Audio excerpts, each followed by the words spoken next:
ஏன் வறுமையிலிருந்து நிராகரிப்பை சேர்த்துனா? வறுமையும் குஃபர், ஃபக்கரையும் குஃபரையும் சேர்த்தாங்க ரசூலுல்லாஹ். ஏனென்றால் வறுமை இருக்கிறது அல்லவா, பசி இருக்கிறது அல்லவா, அவனை குஃபரின் பக்கம் விட்டு செல்லும், இறைவனுக்கு மாற்றமான செயலை தூண்டிவிடும். கண்ணியத்துக்குரியவர்களே, ஆக நீங்கள் பார்த்தீர்கள் பார்க்கலாம் நிறைய, அதாவது என்னென்னா யாரை நம்ம பெரிய அறிஞர் பெரிய சூஃபி உலகத்தையே அல்லாஹ்வுக்காக திறந்துட்டாருங்க. சஹாபாக்களும் இருந்தார்கள், வாழ்ந்தார்கள் இல்லையா? அவளுக்கும் குடும்பங்கள் இருந்தன, அவங்க வேலை செஞ்சாங்களா இல்லையா? அவங்க உயிரை அர்ப்பணிப்பதற்கும் தயாராக இருந்தார்கள். ஆனால் அதே சமயத்திலே என்ன செஞ்சாங்க? வேலையை செஞ்சாங்க, விவசாயம் செஞ்சாங்க, மற்ற பணிகளை செய்தார்கள், வியாபாரம் செய்தார்கள், பொருளை ஈட்டினார்கள். ஆனால் அந்த பொருளும் அந்த வியாபாரமும் அந்த தொழிலும் இறைவனை நினைவு கூறுவதிலிருந்து, இறை கட்டளைகளை நினைவு கூறுவது அவர் ஒருவர் தடுக்கலை. அங்கு ஏழை சஹாபிகள் வந்தார்கள், பெரிய மில்லியனர்ஸ் இருந்தாங்க. ஒரே சமயத்தில் நூற்றுக்கணக்கான ஒட்டகங்களை வாரி வழங்கக்கூடிய அளவுக்கான செல்வ செழிப்பில் இருந்தார்கள். ஆனாலும் அவர்கள் அஷரத்துல் முபஷராவிலே சிவனம் அறிவிக்கப்பட்ட அந்த தோழருடைய பட்டியலும் இடப்பட்டார். உஸ்மான் பின் அஃபான் ரலியல்லாஹு தஆலா, அப்துர் ரஹ்மான் பின் அவ்ஃப் ரலியல்லாஹு தஆலா, தல்ஹா பின் ஸுபைர் ரலியல்லாஹு தஆலா போல மிகப்பெரிய பணக்காரர். அந்த பணம் அவர்களை இறைவனுக்கு கீழ்ப்படிவதை தடுக்கவில்லை. ஆனால் இன்றைக்கு எப்படின்னா, பணம் இருந்துச்சு அவங்களோட இஸ்லாம் இல்லை, இஸ்லாம் இருந்துட்டால் பணம் இல்லை. இந்த ரெண்டு எக்ஸ்ட்ரீம் எப்படி தோன்றியது கொஞ்சம் யோசித்து பாருங்கள். கொஞ்சம் நாம் யோசித்து பார்க்க வேண்டும். பணம் உள்ளவரிடத்திலே இஸ்லாமை பற்றி நாலேஜ் இல்லை, அது எல்லாம் அலிம்சாங்க பார்த்துக்குருவாங்க. அறிஞரிடத்திலே பணம் இல்லை. ஆனால் நீங்கள் இஸ்லாமிய வரலாற்றை நீங்கள் புரட்டி பார்த்திருந்தால், இமாம் அபூ ஹனீஃபா ரஹ்மத்துல்லாஹி அலைஹி அவர்கள் இல்லையா, அவர் மிகப்பெரிய செல்வந்தர். பக்தாதிலே அவருடைய கடை பார்த்தீங்கன்னா அந்த ஊர்லேயே மிகப்பெரிய டெக்ஸ்டைல் ஷோரூம் அவர் தான் வச்சுருந்தார். இப்படி நீங்கள் அறிஞருடைய வரலாற்றை புரட்டி பார்த்தீங்கன்னா அவர்கள் பணமும் சம்பாதிச்சாங்க, அதே சமயத்திலே இஸ்லாமிய மார்க்கத்தை பிரச்சாரம் செய்தார்கள், இஸ்லாமிய மார்க்கத்தின்படி வாய்மையாக வாழ்ந்தார்கள். கண்ணியத்துக்குரிய சொல்ல, பணம் எந்த அளவிற்கு முக்கியமோ அதை அடையக்கூடிய வழியும் முக்கியம். பணம் ஒரு பொருட்டை என்பது இஸ்லாமிய கான்செப்டுக்கு முரணானது.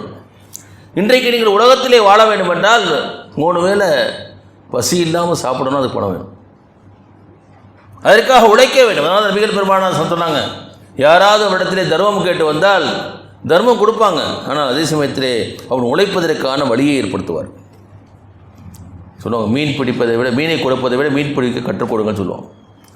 ஒரு ஏழை சஹாபி வருகிறார், நபிகளிடத்தில் தர்மம் கேட்கிறார். ரசூலுல்லாஹ் உங்கள் வீட்டில் என்னப்பா இருக்குங்கிறாங்க. அவர் வீட்டில் எதுவும் இல்லை, அதாவது ஒரு போர்வை எதுவும் இருக்குது, எடுத்துகிட்டு வாட்டுறாங்க. அதை விற்று 2 திர்ஹம் கிடைக்கிறது. ஒரு திர்ஹத்தை கொடுத்து நீ என்ன ஒரு கோடாரி வாங்கிட்டு வாங்க. கோடாரி வாங்கி வருகிறார். இன்னொரு திர்ஹத்துக்கு வீட்டுக்கு இன்றைக்கி சாப்பாட்டுக்கு தேவையான வாங்கிக்க. அந்த கோடாரிக்கான காம்பை நபிகள், அந்த பிடியை நபிகள் பெருமானார் சொல்ல பொருத்தி அவர் கையில் கொடுக்குறாங்க. அடுத்த 10 நாளைக்கு என்கிட்ட வரக்கூடாது, இது போல என்ன நீ உழைச்சிக்கோ. அடுத்த 10 நாட்கள் 10 திர்ஹமோடு வராது. பிறரிடத்திலே இறந்து வாழ்வதை விட, கையேந்தி வாழ்வதை விட உழைத்து உண்ணக்கூடிய உணவுதான் சிறந்தது. நபிகள் பெருமானார் சொன்னாங்க, உழைத்து வாழ்வதுதான் சிறந்த பணம் என்று சொன்னார். உழைப்பு அவனை வறுமையிலிருந்து மீட்டெடுத்தார்கள். ஜகாத்துடைய நோக்கம் அதுதான். ஜகாத் ஏழைகள் உருவாக்குவதற்கல்ல. நீ கடையில் போய் ஜகாத்து சேலையும் ஜகாத்து வேட்டியும் வாங்குறது இல்லை. 100 பேரை அரசியலுக்கிட்ட ஆளுக்கு 100 ரூபா கொடுக்குறதில்ல ஜகாத். அதில் ஒருவரை நீங்கள் ஏழ்மையிலிருந்து விரட்டி வெட்டினா அதுதான் ஜகாத்துடைய நோக்கம். இது ஏதோ ஒரு கற்பனை தத்துவம் இல்லை, ஒரு உட்டோப்பியன் ஐடியா இல்லை. அல்லாஹ் சுப்ஹானஹு வ தஆலா சிலருக்கு செல்வத்தை வழங்கி இருக்கிறான், சிலருக்கு செல்வம் இல்லாத நிலையை ஏற்படுத்தியிருக்கிறான் என்றால் அல்லாஹ் தஆலா சொல்கிறான், இவர்களுக்கு அவருடைய செல்வத்திலே உரிமை இருக்கிறது. யாசிப்பவருக்கும் யாசிக்காதவர்களுக்கும் அவருடைய செல்வத்திலே பொருளிலே உரிமை இருக்கிறது என்பதை அல்லாஹ் சுப்ஹானஹு வ தஆலா சொல்லி காட்டியிருக்கிறார். கணியத்துக்குரியவர்களே, நபிகள் பெருமானார் ஸல்லல்லாஹு அலைஹி வஸல்லம் அவர்கள் ஒரு இறை தூதர் இல்லையா. சாதாரண ஆன்மீகவாதிகள்னால் பொருளாதாரத்தை பற்றியெல்லாம் பேச மாட்டாங்க. நபிகள் பெருமானார் ஸல்லல்லாஹு அலைஹி வஸல்லம் அவர்கள் மக்காவிலிருந்து மதீனாவிற்கு ஹிஜ்ரத் செய்து வந்த பிறகு 2 முக்கியமான பிரச்சனை இருந்துச்சு. ஒன்று அகதிகளுடைய பிரச்சனை, மைக்ரன்ஸோட பிரச்சனை. இரண்டாவதாக அங்கே இருக்கக்கூடிய அந்த பொருளாதார சமநிலையற்ற அந்த சூழல். ரசூலுல்லாஹி ஸல்லல்லாஹு அலைஹி வஸல்லம் மிகப்பெரிய ஒரு முவாக்காத் என்று சொல்லப்படக்கூடிய ஒரு சகோதரத்துவத்தை ஏற்படுத்தினாங்க மதீனாவாசிகளுக்கும் மக்காவாசிகளுக்கும் இடையில். அதுபோன்ற ஒரு வரலாற்றை இது வரைக்கும் வரலாற்றில் நம்ம எங்கேயும் பார்க்க முடியாது. சகோதரன் ஆக்கிட்டாங்க. மதீனாவிலிருந்து ஹிஜ்ரத் செய்த வந்த முஹாஜிர்களையும், மக்காவிலிருந்து ஹிஜ்ரத் செய்த முஹாஜிர்களையும், மதீனாவிற்கு அன்சார்களையும் ஒருவருக்கு ஒருவராக அந்த உறவை ஏற்படுத்தினார்கள். சகோதரத்துவ உணவை ஏற்படுத்தாங்க. எந்த அளவுக்கு வீட்டில் ரெண்டு கொடுத்தாங்க, 2 ரூம் தான் ஒன்று கொடுத்தாங்க, தன்னோட பிஸ்னஸை கொடுத்தாங்க. இது கொடுத்ததுக்காக இவங்களும் அப்படியே அவளை அட்டையை போட்டு ஒட்டி கொண்டு இருக்கவில்லை. மாறாக ஒரு நாள் இருந்தாங்க, அடுத்த நாள் மார்க்கெட்டை காமிப்பானாங்க. மார்க்கெட்டை காமி சொந்தமாக தொழில் செய்ய ஆரம்பித்து விட்டார்கள். இன்னும் நபிகள் பெருமானார் ஸல்லல்லாஹு அலைஹி வஸல்லம் ஒரு முக்கியமான விஷயம் செஞ்சாங்க. ரசூலுல்லாஹ் செஞ்ச, அதாவது வந்தவொடனே செஞ்ச முதல் வேலையில் பள்ளிவாசலை உருவாக்கினான். மஸ்ஜித் நபவி கட்டாங்க. நம்ம என்ன இருக்குது தெரியும். இன்னொன்று செஞ்சது ரசூலுல்லாஹ் செஞ்ச மதீனா மார்க்கெட்டை உருவாக்கினான். இது நான் ஒரு இறைத்தூதருடைய வேலையா இல்லையா? அல்லாஹ் சுப்ஹானஹு வ தஆலா கேட்குறான், இவர் என்னப்பா அது, இவர் மக்கள் சொல்லி காட்டியிருக்கிறார்கள் என்ன சொல்கிறேன்னா, இந்த இறைத்தூதர் என்ன செய்கிறாருன்னா கடை வீதிகளிலே நடமாடுகிறாரே.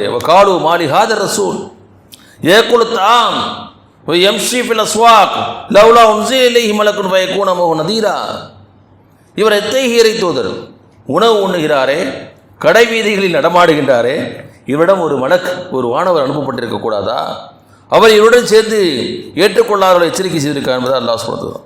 அல்லாஹ் சொல்கிறான், உமா அரசல்னாக்க கபலக மினல் முர்சலீன் இல்லா இன்னஹும் லா யகூலுன தஆம் வ யம்ஷூன ஃபில் அஸ்வாக். மேலும் நபியே, உமக்கு முன்னர் நாம் அனுப்பி வைத்த தூதர்கள் அனைவரும் உணவு உண்பவர்களாயும் கடை வீதிகளில் நடமாடுவர்களாயும் தான் இருந்தார்கள். நபிகள் பெருமானார் ஸல்லல்லாஹு அலைஹி வஸல்லம் வியாபாரம் செஞ்சுருக்காங்க இல்லையா? வியாபாரம் செஞ்சாங்க. மதீனா மார்க்கெட்டை உருவாக்கினது மட்டும் இல்லை, அந்த மதீனா மார்க்கெட்டு யூதருடைய கைப்பிடியில் இது இருந்துச்சு. அதில் 2 கண்டிஷன் போட்டாங்க ரசூலுல்லாஹி ஸல்லல்லாஹு அலைஹி வஸல்லம். யூதர்கள் அந்த மார்க்கெட்டில் கடை போடுறவங்களுக்கு வரி போட்டாங்க. இன்றைக்கெல்லாம் டோல் போடுறாங்க இல்லையா? நுழைவு வரி, இன்றைக்கி ஜிஎஸ்டி, அந்த ஜிஎஸ்டி, இந்த ஜிஎஸ்டிலாம் இருக்குது. ரசூலுல்லாஹி சொன்னாங்க வரி கிடையாது. இரண்டாவதாக, மார்க்கெட்டில் யாருக்கும் பெர்மனன்ட் பிளேஸ் கிடையாது. ஃபஜருக்கு பிறகு யார் முதல்ல மார்க்கெட் வரானோ நம்ம என்ன செய்யலாம், பிடிச்ச இடத்துல எடுத்துக்கலாம். யாருக்கு மோனோபோலி கிடையாது, பரம்பரையான சொத்துலாம் கிடையாது. கொஞ்சம் யோசிச்சு பாருங்க, எல்லோருக்கும் சம வாய்ப்பை நபிகள் பெருமானார் ஸல்லல்லாஹு அலைஹி வஸல்லம். அதோடு நிறுத்தலை. என்ன செஞ்சாங்கன்னா, ரசூல் அவ்வப்பொழுது போய் இன்ஸ்பெக்ஷன் போனாங்க. அவரால் பார்த்தா தொடர்ச்சியாக ஒரு இடத்துல ஒரு டென்ட் போட ஆரம்பிச்சார். ரசூல் அந்த டென்ட்டை கொடுத்துக்கணும். இந்த மார்க்கெட் பொதுவானது, எல்லோருக்கும் சொந்தமானது, எல்லா வியாபாரிகளுக்கும் சொந்தமானது, எல்லா விவசாயிகளுக்கும் சொந்தமானது. யாருக்கும் இங்கே சொந்தம் கொண்டாட முடியாது. அப்படியே இன்ஸ்பெக்ஷன் வரும்போது ஒரு கோதுமை குவித்து வைக்கப்பட்டிருக்கிறது. கோதுமை பார்க்குறாங்க, கோதுமை கூட கையை விட்டு பார்க்குறாங்க. அவர் சொல்லலாம், வெளியில் காஞ்சிருக்கு, உள்ளுக்குள்ளே ஈரமாக இருக்குது. ஆனால் என்னப்பா, யாரும் சொல்ல மழையில் நனைஞ்சு போச்சு. அப்போனா அந்த ஈரமான கோதுமை வெளியில் தெரிய மாதிரி. ஓகே, மக்களை ஏமாற்றுபவன், மோசடி செய்வன், நம்மை சேர்ந்தவன் இல்லை என்று நபிகள் பெருமானார் எச்சரித்தார்கள். கொஞ்சம் யோசிச்சு பாருங்கள், ஒரு இறைத்தவருடைய வேலையாது. இன்றைக்கெல்லாம் அதிர்த்து நான் பள்ளிவாசல் தொலை மட்டும் தான் வைக்கணும். வியாபாரம் செஞ்சாக்க அவர் சீட்டை கட்டி அனுப்பிச்சிடுவாங்க ஒரு இடங்கள். அவர் பள்ளிவாசல் கூட மட்டும் தான் கிடக்கணும். இஸ்லாம் அப்படிப்பட்ட மார்க்கம் அல்ல. ரசூலுல்லாஹி ஸல்லல்லாஹு